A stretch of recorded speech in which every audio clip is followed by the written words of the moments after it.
ప్రత్యేకంగా భారత హిందువుల మీద దాడి చేశారు. ఒక్కొక్కరిని పిలిచి వాళ్ళ ప్యాంట్లు ఇప్పదీసి లేకపోతే వాళ్ళు కట్టుకున్న వాటిని ఇప్పదీసి లోపల చూసి మరీ చంపారట. ఇంత తెలుగు తక్కువ పని చేసిన వాళ్ళు ఎవరు? ఈ జమ్మూ కాశ్మీర్ చెందినటువంటి లోకల్ ప్రజల లేకపోతే పక్క దేశం నుంచి వచ్చినటువంటి వాళ్ళ అనేది జాగ్రత్తగా గమనించాలి. అసలు ఒకసారి జవహర్లాల్ నెహ్రూ గారు అన్నారు, ఆ మధ్య ఆయన ఉన్న సమయంలో యుద్ధం జరిగినటువంటి సమయంలో కొన్ని ప్రాంతాలలో అసలు కనీసం గడ్డి కూడా మొలవదు, గడ్డి కూడా మొలవని ప్రదేశం కోసము కోట్లు ఖర్చు పెట్టి యుద్ధం చేయడం అవసరమా, అనవసరం కదా అని అన్నారు. ఇప్పుడు జమ్మూ కాశ్మీర్కి ఇదే ప్రశ్న వేస్తున్నాం.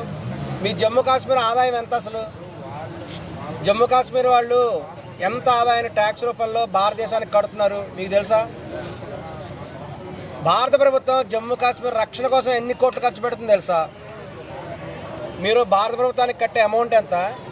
జమ్మూ కాశ్మీర్ యొక్క రక్షణకు భారతదేశం ఖర్చు పెట్టేటువంటి రక్షణకి కొన్ని లక్షల కోట్ల రూపాయలు ఖర్చు పెడుతుంది ఇప్పటివరకు కూడా. మరి ఇటువంటి సందర్భంలో మీరంత తెలివి తక్కువగా ఎందుకు ప్రవర్తిస్తున్నారు అని జమ్మూ కాశ్మీర్ ప్రజలకు కూడా ప్రశ్న వేస్తున్నాం భారతీయుల తరఫున. అసలు యాక్చువల్గా ప్రధానమంత్రి నరేంద్ర మోడీ గారికి మొత్తం విషయం తెలుసు, ఉగ్రవాదులు ఉన్నారని తెలుసు, ఎక్కడెక్కడ సవరాలు అనేది తెలుసు, అటాక్ చేస్తారని కూడా తెలుసు.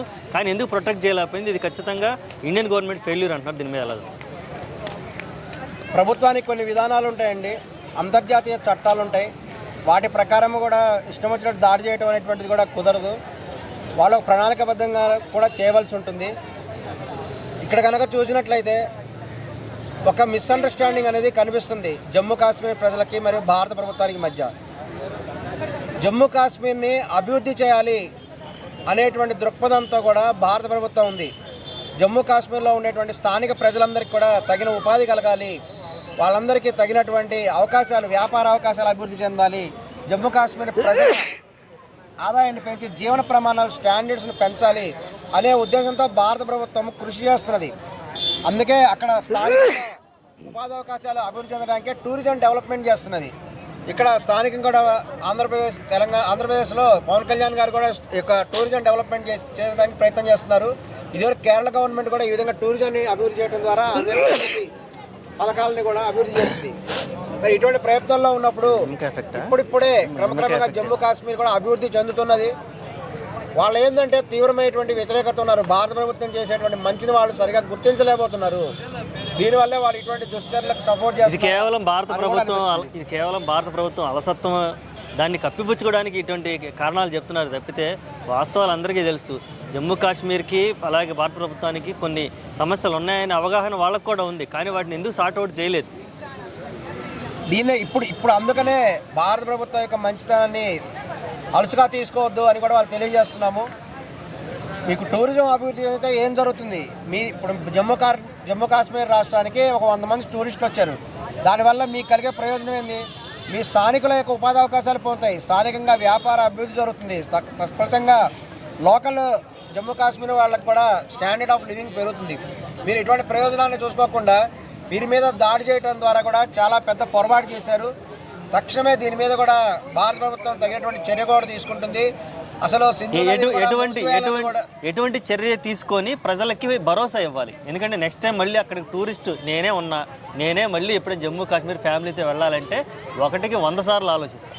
మరి నాకు ఎటువంటి భరోసా కల్పిస్తే బాగుంటుంది? ఖచ్చితంగా ప్రభుత్వము ఇక అక్కడ తన యొక్క మనుషుల్ని, సైన్యాన్ని మోహరించాలి.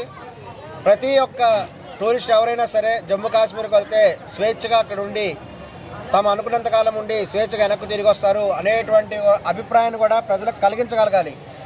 కలిగిస్తేనే ఈ యొక్క ప్రజలకు కూడా నమ్మకం ఏర్పడుతుంది. తద్వారా జమ్మూ కాశ్మీర్ అభివృద్ధి చెందుతుంది. ఇప్పుడు తగినటువంటి చర్యలు తీసుకోవడం జరుగుతుంది. అయినా ఈ రోజుల్లో పాకిస్తాన్ వంటి దేశాలకు విజ్ఞప్తి చేస్తున్నాము. ఈ రోజుల్లో సరిహద్దు కోసం యుద్ధం చేయడం అనేటువంటిది ఒక తెలివి తక్కువ చర్య అని కూడా తెలియజేస్తున్నాం. ఎందుకంటే ప్రపంచం అనేది సైన్స్ అండ్ టెక్నాలజీ అభివృద్ధి చెందింది. ప్రభుత్వం అనేక దేశాలలో మల్టీనేషనల్ కంపెనీలు ఉన్నాయి. వివిధ దేశాలు వారి కంపెనీలు అనేక దేశాలు యాక్టివిటీస్ చేస్తున్నాయి. The world became global village. Internet అభివృద్ధి చెందింది. ఇంత టెక్నాలజీ అభివృద్ధి చెందినప్పుడు ఇతర దేశాలు కూడా చక్కగా భారతదేశంతో వ్యాపార అభివృద్ధి చేసుకోవాలి, చక్కగా కూడా స్నేహితుగా ఉండాలి. కానీ ఇట్లాగా సరిహద్దుల కోసం యుద్ధం చేయడం అనేటువంటిది అత్యంత తెలివి తక్కువ చర్య. అనాగరిక చర్య. ఈ విషయంలో పాకిస్తాన్ వాళ్ళు చాలా వెనుకబడిపోయి ఉన్నారు అని కూడా తెలియజేస్తున్నాము.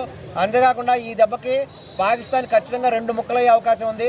ఆల్రెడీ పాకిస్తాన్లో కూడా బెలూచిస్తాన్ అనేటువంటి ప్రాంతం కూడా స్వతంత్రం కోరుకుంటున్నారు కాబట్టి ఇదే మంచి ఛాన్సు. ఈ దెబ్బతో పాకిస్తాన్ అనేది 2 స్వతంత్ర రాజ్యాలుగా ఏర్పడాలి. ఇక భారతదేశం వైపు చూడడానికే పాకిస్తాన్కి భయంతో వణిగిపోయే విధంగా చేయాలని కూడా మోడీ గారికి విజ్ఞప్తి చేస్తున్నాం. ఈ సందర్భంగా పిఓకని పూర్తి స్థాయిలో ఆక్రమించుకుని భారతదేశంలో కలుపుకోవాలంటారా? ఖచ్చితంగా చేయాలండి. అక్కడ ఉన్నటువంటి ఈ యొక్క స్థావరాలన్నింటినీ కూడా తొలగించి వేయాలి. వారికి నచ్చజెప్పాలి, భారత ప్రభుత్వము ఎవరితో శత్రుత్వం కోరుకోవట్లేదు, మీరు భారతదేశంతో ఉంటేనే మీకు ఎక్కువ స్వేచ్ఛ అనేది లభిస్తుంది అనే విషయం కూడా వాళ్ళు తెలుసుకోవాలి. భారతదేశంతో కూడా కలిసినట్టయితే ఆ ప్రాంతాలు కూడా ఎంతో అభివృద్ధి చెందుతాయి, ఎంతో వ్యాపార అభివృద్ధి చెందుతుంది. ఈ విషయం కూడా ఆ ప్రాంతాలు కూడా తెలుసుకోవాలి. మీరు పాకిస్తాన్లో ఉన్నంత మాత్రం మీకు ఎటువంటి అభివృద్ధి ఉండదు, మీరు ఇంకా వెనకబడిపోయే ఉంటారు. ఈ విషయం తెలుసుకున్నటువంటి రాజ్యాలు కూడా తప్పనిసరిగా కూడా భారతదేశంతో వ్యాపార అభివృద్ధి చేసుకోవాలి. కానీ ఇట్లాగా సరిహద్దు సమస్యలు కూడా చేయడం అంటే కరెక్ట్ కాదు. ఏదేమైనా ఈ యొక్క సరైనటువంటి అవకాశం దొరికింది. ఈ సమయంలో పాకిస్తాన్ వాళ్ళకు ఉన్నటువంటి అనేక స్థావరాలన్నింటి కూడా తొలగించివాడి అక్కడ మొత్తం కూడా ఫ్రీగా అయిపోవాలి. భారతదేశం వైపు కన్నెత్తి చూడాలంటే ఉచ్చబోసుకోవాలి పాకిస్తాన్. ఈ విధంగా నీకు బరాబర్ వార్నింగ్ ఇస్తున్నాం. ఓకే అండి, థ్యాంక్ యూ.